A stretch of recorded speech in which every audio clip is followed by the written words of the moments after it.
Halo teman-teman, selamat pagi.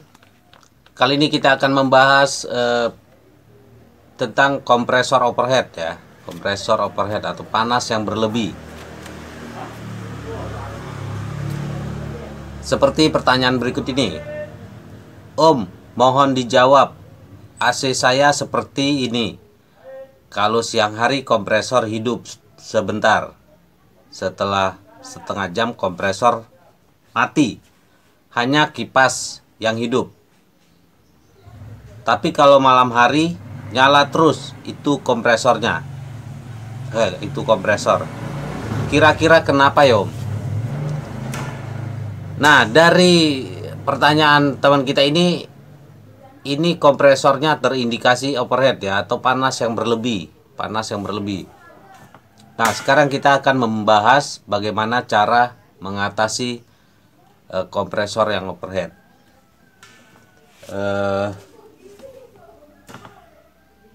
Sebelum kita membahas cara mengatasinya, kita cari tahu dulu penyebabnya ya, penyebab kenapa kompresor itu bisa overhead. Ada beberapa sebab kompresor AC bisa overhead atau panas yang berlebih ya. Satu, voltase atau tegangan. Tahu ya, voltase, tegangan. Di Indonesia itu standar voltase kita itu 220 volt ya, 220 volt yang dari PLN itu ya. Listrik rumah kita itu kalau diukur pakai tang ampere itu, tang ampere, posisi selektornya itu di huruf V. Nah, colokin kan tang ampere itu nih. Mana tang ampere? Nah, ini dia. Tang ampere ini, selektor ini taruh di huruf V. Pi mana pi? Ini pi. Nah, itu ada kabel 2 nih. Colokin, masukin ke lubang colokan 2 ini nih. Colokin. Nah, keluar nanti angka di sini. Dia 220 pi normal. 220 volt ya normalnya. Nah, itu voltase 220 volt. Itu normal untuk pemakaian elektronik di rumah-rumah kita ya. Nah, kalau dia di bawah 220 volt, 200 masih bisa ya, tapi kalau dia 140, 150, 160, terus naik lagi 170, turun lagi 140, nah itu tidak stabil, drop ya, drop. Nah, itu nggak bisa ya teman-teman. Itu membuat ampere kompresor kita akan naik karena tidak sesuai ya, voltase tegangannya nggak sesuai dengan pemakaian kompresor ini, spek kompresornya. Di sini yang pasti ada biasanya 220 volt sampai 240 volt biasanya kayak gitu ya keterangan template-nya itu. Nah, itu bisa bikin ampere naik ya, ampere kompresor naik. Nah, kalau ampere kompresor naik, otomatis kompresor ini panas ya karena kelebihan beban. Misalkan di sini ampernya itu 2,5 A gitu ya. Karena voltase tidak stabil, tegangan tidak stabil, maka kompresor ini ampere naik ya, jadi 3 atau jadi 4 atau jadi 5. Nah, itu pasti panas, kompresornya panas karena kelebihan dari spek ampernya dia ya. Panas, akhirnya overload putus. Lalu setelah beberapa menit kemudian kompresor dingin lagi ya, overload membuka lagi ya, buka arus lagi, masuk lagi, kompresor hidup lagi. Tapi karena voltase masih tidak stabil, dia bunyi dengung lagi, nguk, tek, putus lagi ya. Itu ya, pertama voltase. Kedua, AC-nya kelewat kotor ya, kelewat kotor. Itu juga bisa membuat kompresor kita jadi overhead. Karena apa? Karena kondenser ini outdoor, yang di belakang ini ketutup debu semua ya, sama indoor juga ya, ketutup debu semua. Nah, itu kalau ini ketutup debu semua, panas ini nggak bisa kebuang ya. Jadi fan kipas ini ngebuang panas fungsinya. Nah, kalau panasnya nggak bisa kebuang, akhirnya panas itu ngumpul di kompresor, kompresor ampere naik ya, ampere naik. Makanya di AC itu perlu dicuci rutin per 2 bulan ya, per 2 bulan. Karena ya itu untuk menghindari panas kompresor overhead, biar si AC juga dingin tetap. Lalu penyebab kompresor overhead berikutnya yang berapa nih? 3 ya. Yang ketiga adalah kapasitor rusak ya, kapasitor. Nanti kita buka ya ini biar tahu semua. Kapasitor. Nah ini kapasitor ya. Kapasitor di AC. Nah, kalau kapasitor ini kan ada nilai, misalkan 15 mikrofarad gitu ya. Atau 20 mikrofarad gitu. Nah, kalau misalkan nilainya udah berubah ya, itu bisa menyebabkan kompresor overhead naik, ampere naik ya. Nah, fungsi kapasitor ini kan untuk penggerak pertama dinamo kompresor itu. Jadi ini kan kapasitor ini menyimpan listrik, di dalam ini menyimpan listrik. Jadi begitu AC dinyalain, dialah yang berfungsi untuk menggerakkan pertama kali kompresor ya. Setelah beberapa detik kompresor udah jalan, baru diambil alih PLN, listrik PLN ya. Ini dia. Nah, kalau ini rusak bisa menyebabkan ampere naik lalu sama kayak voltase tadi, kompresor kelebihan beban dan akhirnya overload memutus. Lalu apalagi yang menyebabkan oli ya, oli berkurang atau olinya kering atau habis. Oli ini biasanya kering atau habis itu karena misalkan AC ini sebelumnya pernah ada kebocoran ya, kebocoran. Nah, karena kalau AC ada kebocoran itu biasanya freon bocor itu akan membawa oli ya. Oli itu biasa ikut keluar bareng sama freon. Nah, itu kalau nggak dibenerin lama-lama, apalagi yang AC bocor tapi cuman isi freon, sama teknisnya cuman isi freon, habis lagi, isi freon lagi, habis lagi freonnya. Nah, itu olinya bisa kering ya, ke bawah terus terbuang. Nah, oli yang kompresor yang kekurangan oli, bayangin sebuah mesin ya, sebuah mesin yang bergerak saling gesek, besi saling gesek harusnya dilumasi oleh oli, tapi kering, kekurangan oli, panas ya, panas aus, dan itu tidak hanya menyebabkan kompresor overhead, biasanya menyebabkan kompresor juga bisa macet, kompresor juga bisa short, bisa langsung rusak ya. Itu ya oli. Oke, apalagi yang bisa menyebabkan oke, itu dulu kali ya. Sekarang kita buka ini casingnya biar ngelihat langsung.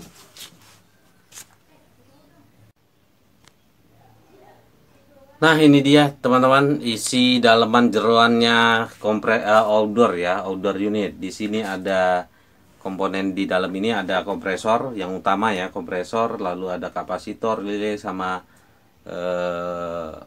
kapasitor, lalu ada fan. Di belakang itu ada kapiler ya, kapiler. Di sini ada kondenser. Ini namanya kondenser ya. Kisi-kisi ini kondenser. Kalau di indoor itu kan evaporator. Kalau ini kondenser. Ini fan, kipas ya. Ini ada dinamonya di belakangnya.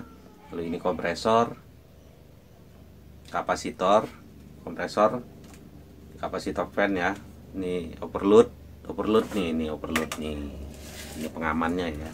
Kapiler di situ. Nah, di outdoor ini ada 3 komponen utama AC ya. AC itu 4 komponen utama, yaitu kompresor, kondenser, kapiler, evaporator.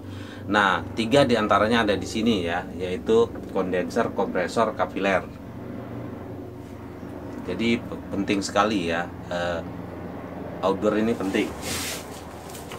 Sekarang kita membahas masalah kompresor yang overhead ya, panas berlebih.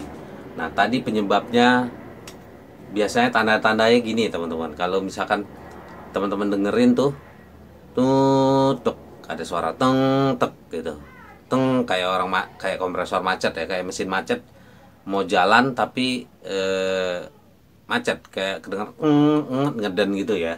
Nah, itu biasanya bisa kemungkinan overhead, bisa macet. Tapi tanda yang paling gampang dikenali adalah fan nyala, set muter tapi kompresor nggak nyala ya, kompresor nggak nyala. Nah, itu biasa overhead ya. Lalu panas yang berlebih, biasa tandanya gitu. Kalau kita pegang nih panas banget, panas yang nggak wajar itu ya. Kalau kompresor itu emang panas ya, tapi kan panasnya itu panas nggak wajar sampai ke casing depan ini, cover outdoor itu yang depan ini kita pegang tuh panas banget gitu. panas banget, dia panasnya itu panas yang nggak wajar gitu, panas yang berlebih banget. Nah itu karena apa, voltase tadi ya, biasa kalau voltase nggak stabil di bawah 220, 140, 150 itu ampere akan naik ya, ampere naik terus naik. Nah overload ini nanti memutus, karena overload ini membaca arusnya itu berlebih ya, diputus sama ini, ada pemutus dalamnya nih overload nih. Ini overload ya, nanti ada suara cetek gitu. Nah cetek itu overload itu memutus arus ya, karena dia mau ngamanin kompresor. Fungsinya ini untuk ngamanin kompresor overload ini ya, overload ini dia ngamanin kompresor kalau panas berlebih. Kalau dia membaca panas berlebih, maka arus akan diputus, maka amanlah kompresor ya. Nah solusinya kalau misalkan overhead itu karena voltase yang nggak stabil ya, nggak stabil di bawah 220. Tapi itu emang harus diukur sih, pakai tengah ampere ya diukur. Atau kalau orang dulu itu bilang tuh sepaneng, wah lampu nih masih lagi sepaneng gitu ya, kayak redup-redup gimana gitu lampu ya, tandanya kayak gitu kalau voltase nggak stabil ya. Ngedip-ngedip, redup, terus gede, kadang terang, kadang kecil, kadang redup kayak gitu ya. Itu namanya voltase tidak stabil ya. Solusinya telepon PLN ya teman-teman, telepon PLN. Jangan pakai stapol kayak gitu-gitu. Sebenarnya itu juga solusi, cuman ya kita harus perlu keluar uang gede ya, lumayan. Harga pos stapol itu kan lumayan, bisa jutaan ya, apalagi yang bagus.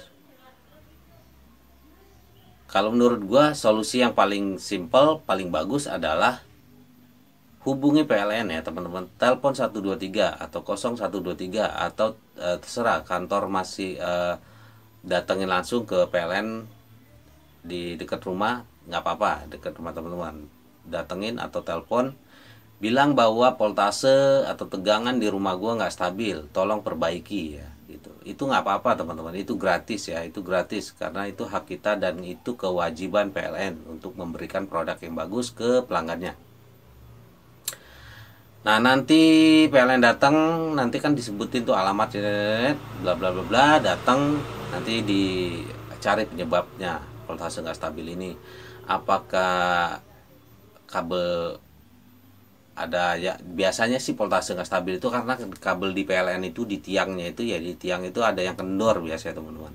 Kalau misalkan voltase yang nggak stabil itu cuman ke rumah kita aja, artinya kabel PLN yang di tiang ke kita itu yang kendor. Tapi kalau misalkan seluruh komplek rumah kita itu nggak stabil, berarti yang tiang induk di ujungnya itu ya, tiang induk yang sebelum masuk ke komplek kita itu ya ada kendor kayak gitu-gitu. Nah, itu nanti akan diperbaiki itu sampai 220 volt. Keuntungannya kalau misalkan kita telepon PLN itu, jadi bukan hanya kita aja yang merasakan manfaatnya, tapi tetangga-tetangga kita juga akan merasakan manfaatnya karena voltase jadi stabil semua ya.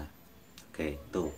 Nah lalu penyebab berikutnya adalah kapasitor ya. Nah kapasitor ini ukur ya, ini ada nilainya. Kalau misalkan lihat nih kapasitor ini, kapasitor kan tadi kalau yang normalnya itu gini teman-teman, di pantatnya ini rata ya, rata nih ya, pantat kapasitor ini rata ya, di atasnya nggak ada mendung, nah, rata.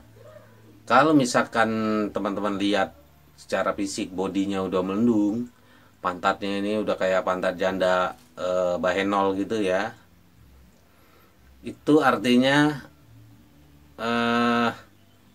kapasitor ini rusak ya. Kalau dia bunting atau atasnya meledak ya, itu rusak. Nah ganti teman-teman, ganti kapasitor ini.